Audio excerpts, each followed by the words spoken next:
Hey everybody, it's Jimmy from the DIY and Digital, and I've got a quick preview of what's coming up this week and next week on my channel, plus a quick tip for you guys.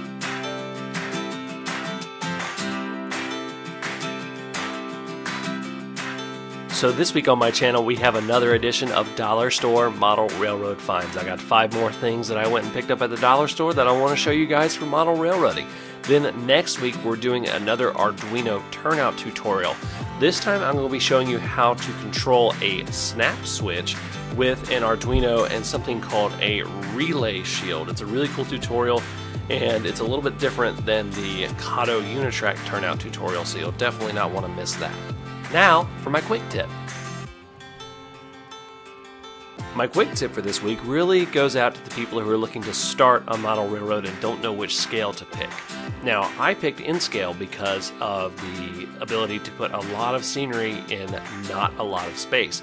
Plus, I don't have a lot of space to build a railroad and I still wanted that. So that's why I picked N scale. Now, if you have more space or you like a slightly more detailed layout, you might want to consider HO scale.